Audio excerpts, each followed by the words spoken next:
Berbicara mengenai alam semesta yang sangat luas ini, kita mungkin juga sudah mengetahui tentang berbagai objek yang seakan-akan memenuhi alam semesta ini. Untuk melihat contohnya, pada malam yang cerah kalian bisa menengok ke atas langit. Nah, dari situ, pasti kalian akan melihat berbagai gemerlap cahaya yang seakan-akan memenuhi langit. Tapi apakah alam semesta memang sepadat itu? Jawabannya adalah tidak. Jadi, sekitar 250 juta tahun cahaya dari bumi, terdapat suatu struktur kosmik yang menarik perhatian di dalam alam semesta ini. Struktur ini merupakan suatu void atau ruang hampa yang sangat besar di antara berbagai galaksi di alam semesta ini.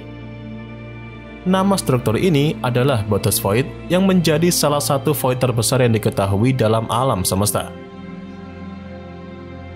Jadi, seperti yang sempat saya singgung tadi, Boötes Void adalah daerah yang relatif kosong di alam semesta, di mana kepadatan materi jauh lebih rendah dibandingkan dalam kebanyakan bagian alam semesta lainnya. Itu berarti bahwa di dalam Boötes Void ini ada lebih sedikit galaksi, bintang, dan materi lainnya dibandingkan dengan wilayah lainnya di alam semesta. Dalam membuktikan semua itu, para astronom melakukan pengukuran redshift untuk menentukan seberapa jauh suatu objek yang berada di alam semesta. Nah, berbagai objek yang ada di dalam Boötes Void ini memiliki redshift yang rendah dan menunjukkan bahwa sebagian besar galaksi di sekitarnya bergerak menjauh dari pusat void tersebut. Kemudian bagaimana void ini bisa terbentuk di alam semesta ini? Pembentukan Boötes Void masih menjadi subjek penelitian dan teori dalam bidang kosmologi. Namun, ada beberapa teori yang mencoba menjelaskan bagaimana void semacam Boötes ini dapat terbentuk. Salah satu teori ataupun konsep utama dalam pembentukan Boötes Void berkaitan dengan evolusi alam semesta. Dalam beberapa miliar tahun setelah Big Bang, kepadatan materi dalam alam semesta tidak merata.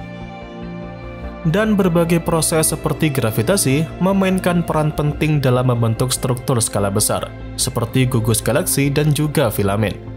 Dari situlah, kemungkinan Boötes Void ini terbentuk melalui efek gravitasi yang sangat-sangat besar. Proses itulah yang mengakibatkan pemusatan materi ke bagian-bagian tertentu dalam alam semesta dan meninggalkan daerah yang kurang padat atau void. Nah, selain itu tadi, menariknya, keberadaan Boötes Void ini dapat mempengaruhi pengamatan astronomi karena radiasi dari objek luar angkasa harus melewati wilayah ini sebelum dapat mencapai teleskop yang ada di bumi.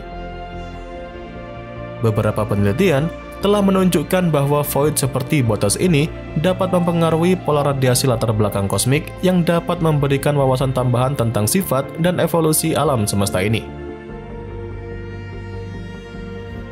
Jadi, penelitian lebih lanjut tentang struktur semacam Boötes Void ini dapat membantu para astronom untuk lebih memahami evolusi alam semesta dan bagaimana struktur skala besar seperti ini dapat terbentuk.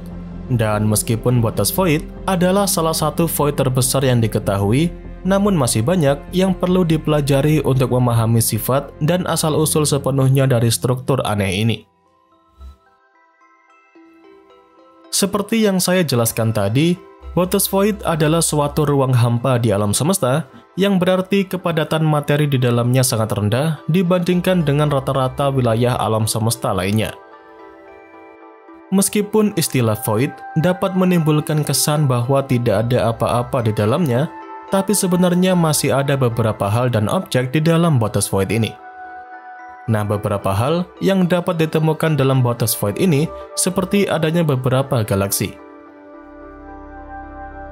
Meskipun Boötes Void memiliki kepadatan materi yang rendah, namun masih ada beberapa galaksi yang tersebar di dalamnya. Tapi jumlahnya sangat sedikit dibandingkan dengan wilayah lainnya di alam semesta yang lebih padat. Selanjutnya, ada juga gas dan debu kosmik dalam Boötes Void. Meskipun kuantitasnya juga sangat rendah, namun materi ini mungkin tersebar dalam jumlah yang cukup tipis, tidak membentuk struktur seperti gugus galaksi atau filamen yang sering ditemukan di wilayah alam semesta yang lebih padat. Dan kemudian, seperti yang sempat saya bahas tadi, kalau Boötes Void ini mempengaruhi radiasi latar belakang kosmik yang melintasinya. Radiasi latar belakang kosmik adalah radiasi elektromagnetik yang terpancar selama peristiwa besar seperti radiasi mikro gelombang dalam Big Bang. Peristiwa ini dapat mengalami penyerapan atau perubahan ketika melewati wilayah dengan kepadatan materi yang rendah seperti Boötes Void ini. Jadi, Boötes Void adalah objek yang menarik bagi para astronom untuk memahami lebih lanjut tentang evolusi alam semesta dan pembentukan struktur skala besar. Meskipun relatif tampak kosong, keberadaan beberapa galaksi dan materi di dalamnya tetap memperkaya pemahaman kita tentang kompleksitas alam semesta ini. Jadi pada intinya, Boötes Void dengan misteri yang mendalam memberikan kita pandangan yang mengagumkan tentang kompleksitas alam semesta ini. Sebagai ruang hampa yang luas di antara berbagai banyak bintang dan galaksi, Void ini menggugah rasa ingin tahu manusia tentang evolusi dan dinamika alam semesta. Meskipun para astronom telah banyak mengidentifikasi beberapa galaksi dan materi di dalamnya, Boötes Void tetap menjadi salah satu fenomena kosmik yang belum sepenuhnya dapat dipahami.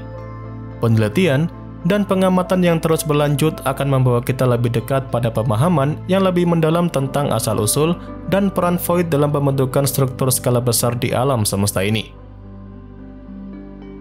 Dan sebagai bagian dari perjalanan eksplorasi alam semesta ini, Boötes Void menjadi saksi bisu dari keajaiban dan kompleksitas alam semesta yang terus memukau dan menantang pemikiran manusia yang ingin mempelajari alam semesta ini.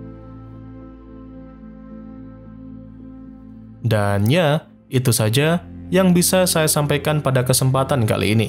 Seperti biasa, semoga dapat memberikan pengetahuan baru seputar dunia astronomi sekaligus hiburan untuk Anda semua.